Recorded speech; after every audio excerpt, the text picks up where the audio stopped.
A fast-spreading fire destroyed a central Kentucky man's home that he built with his hands 23 years ago. That was his life. That's what he lived it and breathed it. So he died doing what he loved. A fallen firefighter's mother is speaking out at a memorial for her son 1 year after his death. A Kentucky man is fighting a potentially fatal battle against obesity. That story ahead. Tracking, alerting, protecting. This is WKYT News at 4:30. Good afternoon to you. A Jessamine County family is without a home after an overnight fire on Camp Daniel Boone Road. There's no word yet on what started the fire. As WKYT's Michelle Chamberlain reports, the homeowner says he will rebuild. It's our top story at 4:30. This is the site of what was an 1,800 square foot, two-story home of Charles Hall Sr. Charlie, as he likes to be called, built this home by hand 23 years ago. It was a nice house.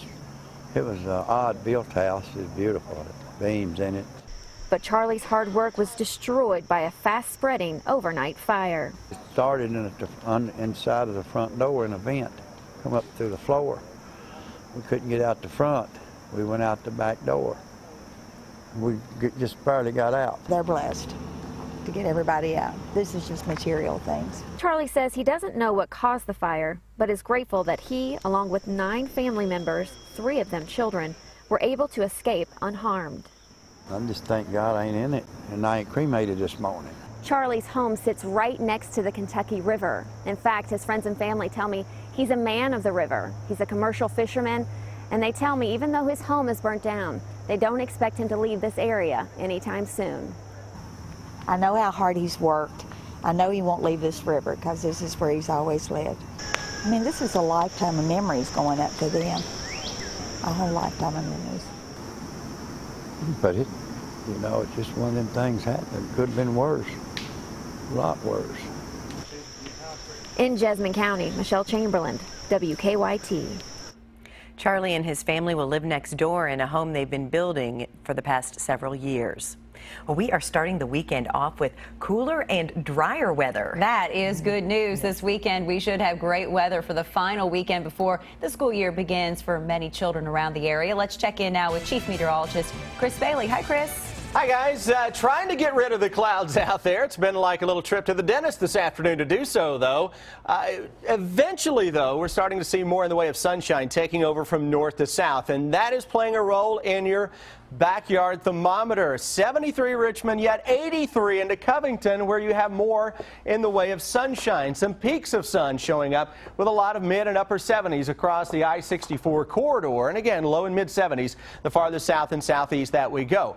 But no precipitation is showing up, so that is certainly some welcome news. Dry skies across the entire region, even though we have a fair amount of clouds. Clouds showing up with some breaks here from Frankfort into parts of the Scott County area, Lexington and Richmond getting in on a little bit of cloud cover as well. Here's what it looks like over top of Hamburg Pavilion. And again, clouds, slivers of sun trying to burn away the low clouds. After a foggy start to the day out there, those clouds, again, slowly getting on out of town. When I come back in a little bit, we're going to warm it up a little for the weekend, but I've got a September-looking pattern that really takes up residence in the 7-day forecast. Think you'll like it. Just ahead.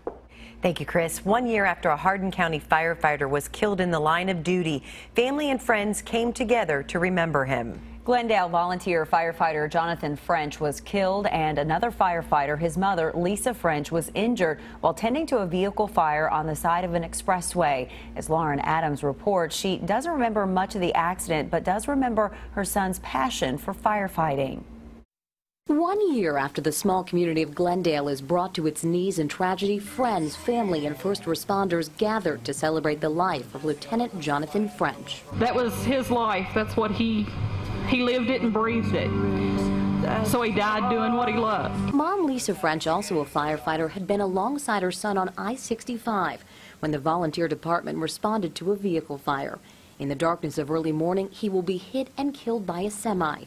His uncle, Chief Richard Peters, had been there too. Almost immediately, he made the decision to retire his nephew's rank and number.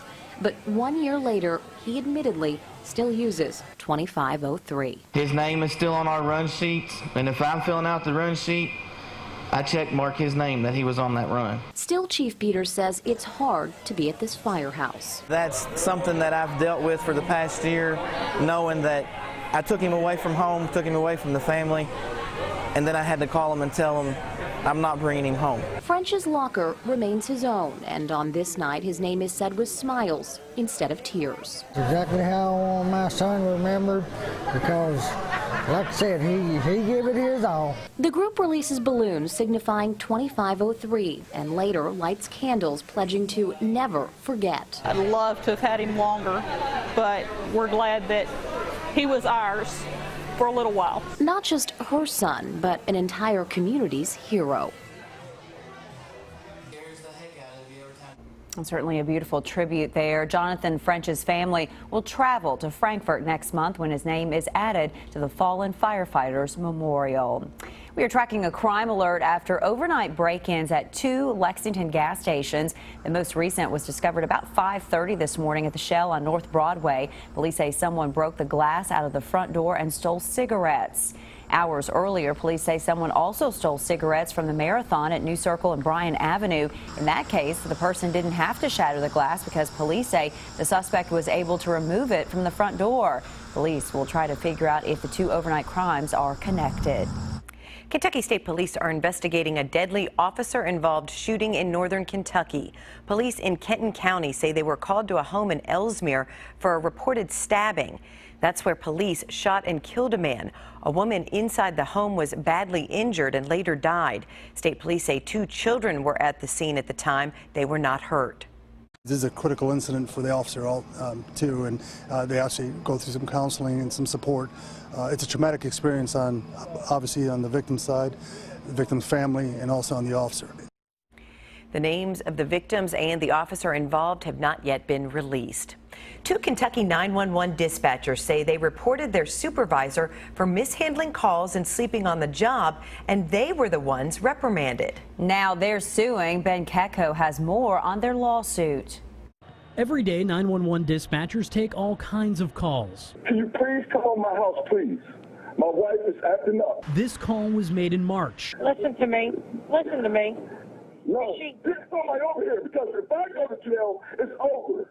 Get somebody over here now. Before the way you're acting, maybe you need to go to jail. This call is part of what 2 emergency dispatchers in Boone County say created a serious safety risk for responding officers. They say the dispatcher voice on the call is that of a supervisor. Hurry up and get these over here now. We'll be there in just a minute, but you're going to give me some information. The supervisor in the call is the same that a whistleblower lawsuit accuses of sleeping on the job more than once. Some of the incidents that have been described in the lawsuit would be a supervisor sleeping during shift frequently. One time, this same supervisor slept through a live police pursuit. 2 dispatchers, Gene Fleek and Kelly Preston, both with more than 15 years as dispatchers, filed their suits yesterday. Both of these workers have reported ongoing issues with supervisors not handling calls correctly and sleeping on the job. And it's a public safety risk. When concerns were reported, the lawsuit says that Preston was told to quit reporting her supervisor for sleeping on the job. She was eventually put on another shift and suspended. They knew by moving her that she has a family that's going to put her in a position that she's either going to have to quit or she's not going to ever see her family. In Fleek's filing, she says she's been the subject of racially charged comments about her Native American ethnicity by coworkers, alleging she witnessed her director and supervisor in the middle of the dispatch floor making references about looking very much like Pocahontas. She was also reassigned and given a written reprimand. She's had to deal with years of constant harassment and been subject to comments regarding minority callers. Both women still work at the county's Public Safety Communications Center. According to officials, the Boone County Fiscal Court has been named as the defendant in the lawsuits. Earlier this week, Judge Executive Gary Moore said neither he nor county leaders had been served and they had not seen the lawsuit. Stephen Colbert debuts soon as the Late Show's host. After the break, we'll tell you which Kentucky native will be his first guest.